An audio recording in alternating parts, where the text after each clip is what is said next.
தமிழ்நாடு அரசு எழுதுபொருள் மற்றும் அச்சுத்துறையிலேருந்து ஒரு சூப்பரான வேலைவாய்ப்பு பண்ணிட்டுருக்காங்க. ஸோ அது பற்றின ஃபுல் இன்ஃபர்மேஷன் தான் இந்த வீடியோவில் நம்ம பார்க்க போகிறோம். ஸோ இந்த நோட்டிஃபிகேஷன் வந்து 4 விதமான பதவிகள் கொடுத்துருக்காங்க. ஸோ அதுக்கு என்ன கல்வி தகுதி கேட்டிருக்காங்க, எப்படி நம்ம அப்ளை பண்ணுறது, இதற்கான என்ன முன் அனுபவம் வேணும், இந்த முக்கியமான இன்ஃபர்மேஷன் எல்லாத்தையுமே இந்த வீடியோவில் நம்ம பார்க்கலாம். ஸோ வீடியோவை ஸ்கிப் பண்ணாமல் பாருங்கள்.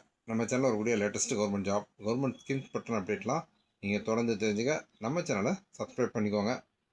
இந்த யூஸ்ஃபுல்லான வீடியோவை உங்கள் ஃப்ரெண்ட்ஸ் நிறைய பேருக்கு ஷேர் பண்ணுங்கள். ஓகே, இந்த நோட்டிஃபிகேஷனில் பார்த்தீங்கன்னா தமிழ்நாடு அரசு எழுதுபொருள் மற்றும் அச்சுத்துறை ஆணையரகம் 110 அண்ணா சாலை சென்னை அவங்க தான் இந்த நோட்டிஃபிகேஷனை கொடுத்துருக்காங்க. ஸோ இதில் என்னென்ன பதவி மொத்தம் வந்துட்டு உங்களுக்கு 4 விதமான பதவிகள் கொடுத்துருக்காங்க. அதாவது உதவி ஆஃப்செட் டெக்னீஷியன் அப்படின்ற பதவி, இளநிலை மின்வினை அதாவது junior electrician, junior mechanic, plumber come electrician. So இந்த 4 விதமான பதவிகளுக்கு நம்ம அப்ளை பண்ணலாம் அப்படின்னு சொல்லியிருக்காங்க. ஸோ ஃபஸ்ட்டு பதவி, இதில் வந்து மொத்தமாக 10 வேகன்சி கொடுத்துருக்காங்க. அந்த 10 வேகன்சியும் எந்தெந்த கம்யூனிட்டிக்கு அதாவது இடஒதுக்கீடு இன சுழற்சி முறையில் ஒதுக்கீடு செய்யப்படும் அப்படின்ற டீட்டெயில்டான ஒரு டேபிள் கொடுத்துருக்காங்க. ஸோ நீங்கள் என்ன கம்யூனிட்டி, உங்களுக்கு என்ன வேகன்சி இருக்குன்றதை பார்த்துக்கலாம். ஸோ உங்களுக்கு வந்து மினிமம் கல்வி வந்து தமிழ்நாடு அரசு விதிமுறைகளின்படி கடைபிடிக்கப்படும் அப்படின்னு சொல்லியிருக்காங்க.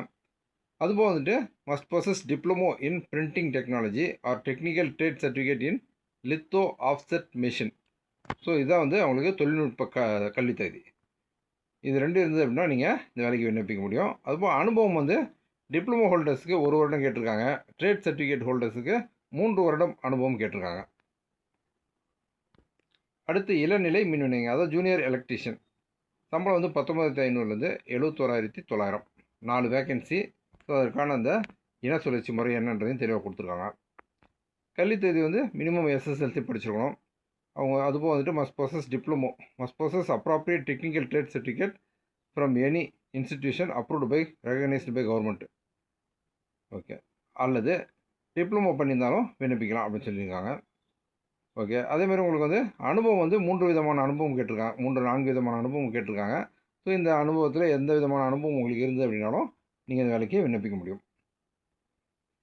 அடுத்து இளநிலை கம்மியர் அதாவது ஜூனியர் மெக்கானிக் 19,500லேருந்து 71,900, இதுதான சம்பளம். மொத்தம் வந்து 8 வேகன்சி கொடுத்துருக்காங்க. ஸோ அந்த கம்யூனிட்டி வைஸ் கம்யூனல் ரொட்டேஷன் என்ன அப்படின்றத பார்த்துங்க. ஸோ மினிமம் வந்து SSLC பாஸ் பண்ணியிருக்கணும். Must possess appropriate technical trade certificate, okay, or must possess diploma in mechanical engineering. So trade certificate முடிச்சிருக்கலாம் அல்லது டிப்ளமோ முடிச்சிருக்கலாம். 2 விதமான கல்வி தேதி இருந்தாலுமே நீங்கள் விண்ணப்பிக்க முடியும். அனுபவமும் பார்த்தீங்க அப்படின்னா உங்களுக்கு 4 விதமான அனுபவம் கேட்டிருக்காங்க. ஸோ இதில் எந்த விதமான அனுபவம் இருந்தது அப்படின்னாலும் நீங்கள் விண்ணப்பிக்கலாம். அடுத்து பிளம்பர் கம் எலக்ட்ரீஷியன், சம்பளம் அதே தான். ஓகே, இதில் மொத்தமாக 1 வேகன்சி தான் கொடுத்துருக்காங்க. ஸோ அது கம்யூனிட்டி வைஸ் வந்து SCA WDW PSTF. ஓகே, கல்வி தொகுதி மற்றும் தொழில்நுட்ப தகுதி, இவங்களுக்கான அந்த கல்வி தகுதி வந்து SSLC மினிமம் பாஸ் பண்ணியிருக்கணும். Must possess technical trade certificate ITI plumbing. Okay, so இதுதான் இவங்களுக்கான கல்வி தகுதியாக கொடுக்கப்பட்டிருக்கு. ஸோ இதுக்கான அப்ரிவேஷன்லாம் நிறைய கொடுத்துருக்காங்க. நிறைய இடத்துல நமக்கு வந்து ஷார்ட் ஃபார்மில் கொடுத்துருப்பாங்க. ஸோ அதற்கான விளக்கம் என்ன அப்படின்ற அந்த தெளிவான டீட்டெயிலான இன்ஃபர்மேஷன் இருக்குது. ஸோ அதில் தான் உங்களுக்கு சந்தேகம் இருந்து அப்படின்னா நீங்கள் பார்த்துக்கலாம். இந்த அறிவிக்கையில் வெளியிடப்பட்டுள்ள பதவிகள் காலி பணியிடங்கள் எண்ணிக்கை தற்காலிகமானது, மாறுதலுக்கு உட்பட்டது அப்படின்னு சொல்லியிருக்காங்க. இத்தேர்விற்கு நடைமுறையில் உள்ள தமிழ்நாடு அரசு பணியாளர் தேர்விற்கு பின்பற்றப்படும் இடஒதுக்கீடு மற்றும் இன சுழற்சி முறை ஒட்டுமொத்த நியமனத்திற்கும் பின்பற்றப்படும்.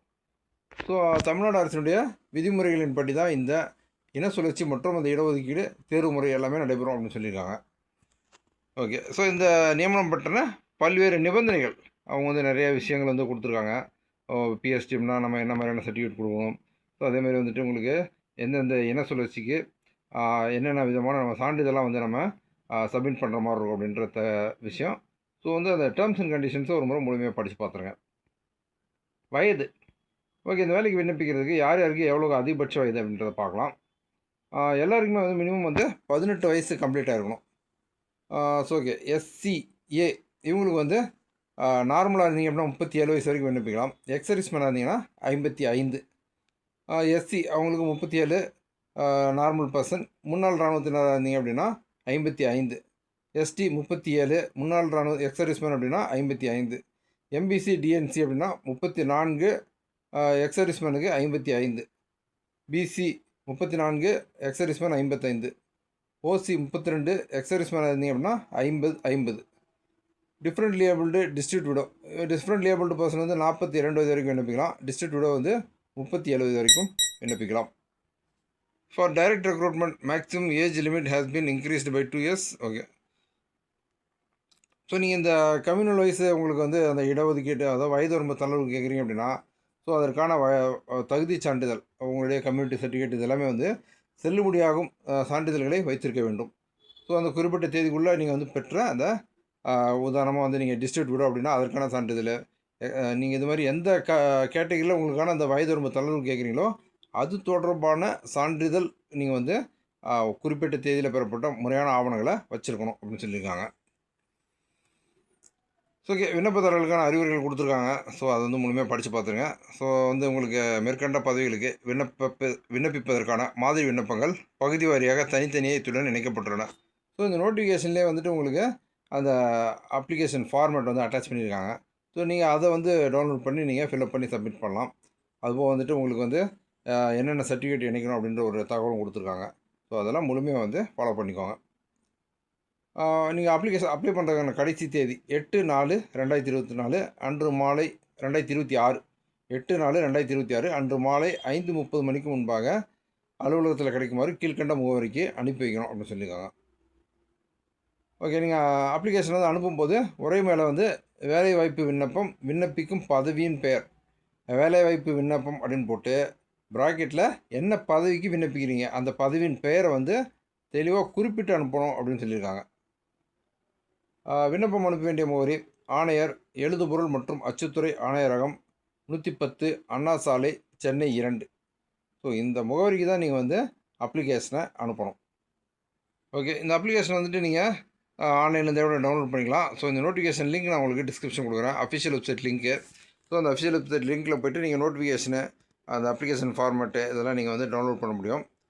ஸோ உங்களுக்கு இந்த மேற்கண்ட பதவிகளுக்கான நேர்முக தேர்வில் கலந்து கொண்ட விண்ணப்பதாரர்களின் மதிப்பெண் விவரம் மற்றும் தெரிவு செய்யப்பட்டவர்களின் விவரங்கள் இத்துறையின் வலைதளத்தில் பின்னர் வெளியிடப்படும்.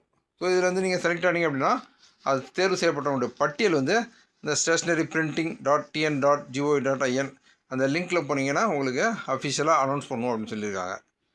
ஸோ ஓகே, உங்களுக்கு இந்த நோட்டிஃபிகேஷன் லிங்க் டிஸ்கிரிப்ஷன் கொடுக்குறேன். ஸோ நீங்கள் அதுலேருந்து நோட்டிஃபிகேஷன் முழுமையாக டவுன்லோட் பண்ணி முழுமையாக பார்த்துட்டு, குறிப்பாக வந்துட்டு இது டெக்னிக்கல் குவாலிஃபிகேஷன் இருக்கும், வெறுமனா கல்வித் தகுதி இருந்தால் நம்ம அப்ளை பண்ணிட முடியாது. இந்த 4 விதமான பதவிகளுக்குமே 4 விதமான தொழில்நுட்ப தகுதி கேட்டிருக்காங்க. உதாரணமாக உங்களுக்கு வந்து technical trade certificate in plumbing, ITI certificate in plumbing கேட்டிருக்காங்க. இது ஒரு பதவிக்கு.